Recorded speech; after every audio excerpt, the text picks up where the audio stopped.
Yo, what is up guys, and welcome back to McAD's Entertainment. I'm your host as always, Adam McGahee. I just wanted to say thank you again to all of those who have made this channel grow like absolutely crazy. We have crossed the 3,000 subscriber threshold, which is something I never thought would happen. This would not be possible without your support and comments on my videos, and I can't thank you all enough for it. You all are the true heroes. In our last series of videos, we've been covering the different characters and deaths from the recent DC hit film, The Suicide Squad.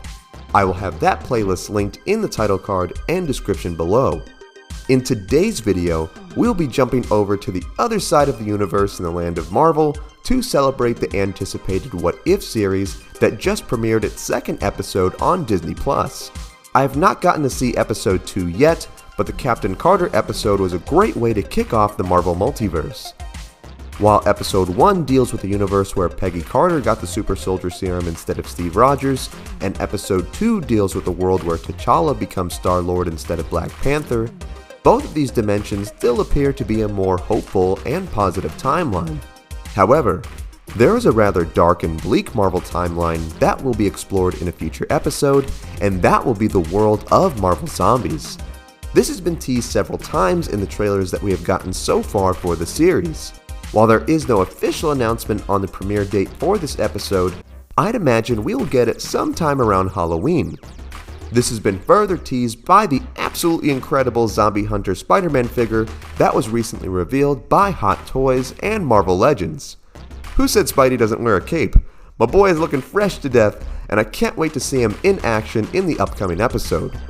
While the plot of the episode definitely seems to stray away from the comic, it certainly would not be happening without the existence of this incredibly twisted, gory, and over-the-top Marvel story.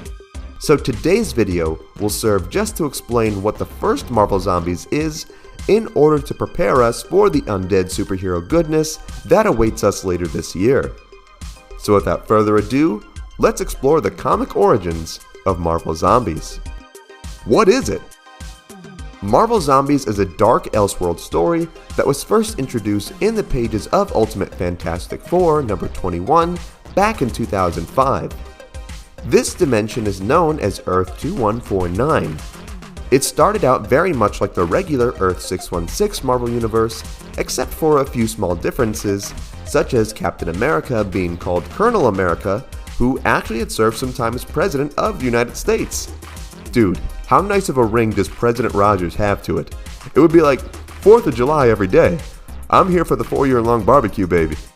While things may have started out generally normal, all of that changed when an alternate version of the superhero of the century, who is basically Marvel Superman, arrived in the middle of Manhattan.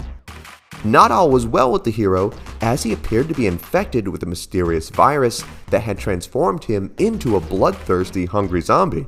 Still having his full power and intellect, the Sentry tore through the gathered heroes who attempted to stop him, either being killed or infected by the virus themselves. Those who were infected were transformed into zombies immediately and began attacking and eating any citizen that just so happened to be nearby. Still retaining their intellect and their powers, the zombies hunted down nearly every living human on the planet. Even Spider-Man could not resist the hunger, as he killed and ate his Aunt May and even his wife Mary Jane. This carnage devastated the globe, leaving the former X-Men villain Magneto as one of the few remaining non-zombified superpower beings standing. He led a small resistance that attempted to fight back and even managed to destroy a dimensional machine that kept the monsters trapped in World 2149. While the resistance escaped, Magneto was trapped and attempted to fight back against the superpowered undead horde. While he put up a noble fight, even using Colonel America's shield to cut his head in half, he was no match for the Wasp, who snuck up right behind the man and took a huge chunk out of his neck, giving the superpowered cannibals a chance to hop in for a nice magnetic dinner. After their tasty snack, the hungry zombies kicked back, wondering where their next meal would be now that nearly all of the humans were gone. The zombies would then notice that the Silver Surfer had come to the planet to announce the arrival of the Cosmic Conqueror Galactus, who would come to Earth to consume the planet. Instead of becoming dinner, the zombies realized they had just found their next meal as they brutally started attacking the chrome-plated warrior. The Surfer fought back against the monstrosities with his cosmic power, even blasting Iron Man in half, who, despite not even having a full digestive tract anymore, still tried taking a chomp out of the man.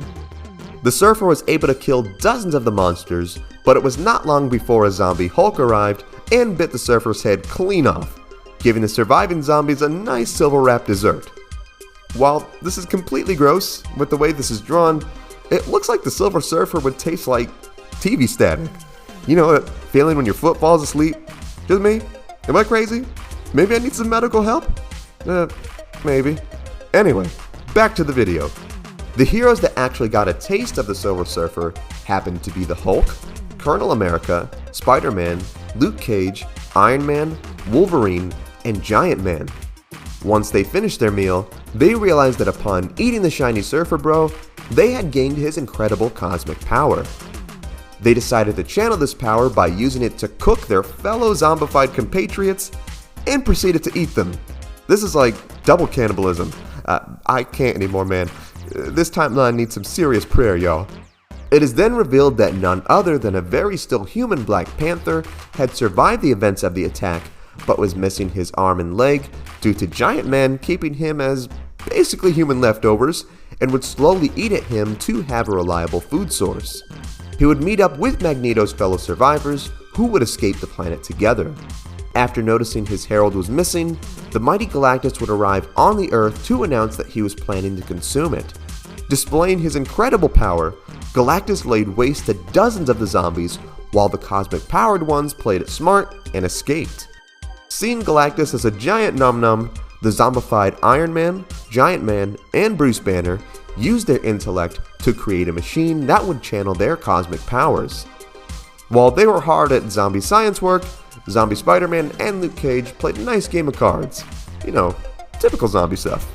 Once the machine was complete, the cosmic cannibals channeled their power into it to launch an extremely powerful energy blast into Galactus, critically wounding the planet-eating giant. Seeing that the Titan was down, the zombified former villains came out of the woodwork in order to mooch the former hero's food. This caused the beings to clash, going to full-on zombie war with each other, which even resulted in Red Skull ripping out Colonel America's brain, marking an end for the once noble hero. Despite their best efforts, the villains were no match for the cosmic-powered Avengers, who finally ended the lives of their once longtime foes. After the battle, the wounded and enraged Galactus awakened, swearing vengeance on the monsters. Seeing that the dinner bell had just been rung, the victorious heroes leapt onto the giant, having a full-on cosmic alien buffet. 5 years later, T'Challa and Magneto survivors came back to the Earth, seeing that it was overgrown with vegetation and also devoid of life, both living and undead. Realizing that the zombies were gone, the group were astounded and wondered just what had happened to them or where they had gone. Things then cut to an alien planet as its citizens are in deep fear as they sense the arrival of Galactus. A portal then opens up in the sky, revealing that the heroes who had consumed Galactus inherited his planet-hopping abilities, granting them access to an entire galaxy-wide buffet of things to conquer and consume. And that is the original story of Marvel Zombies. The series would have sequels and spin-offs, and now an inspired upcoming episode in Marvel's What If. As mentioned before though, the episode plot does seem quite different from the comic, as Spider-Man is indeed not a zombie, but seems to have either inherited or has been taught the abilities of Doctor Strange, and seems to be the key in stopping the superhero zombie invasion. I'd also imagine with this being an animated series on a family-friendly service like Disney+, we probably will not be getting the extremely bloody gory goodness that was displayed in the comic. Nevertheless, the visuals of the episode look so cool, and I am so excited to see that we are getting at least some form of Marvel Zombies in animation. Now, what are your thoughts on this? Did you know this about Marvel Zombies? Have you read it before? What do you think will happen in the What If episode? Sound off in the comments. Also, be sure to give this video a like if you enjoyed today's content, subscribe to the channel, and tap the bell icon to be notified of all of our latest videos. Thank you so much for watching. Remember, you are awesome and loved. God bless, and I will see you in the next one.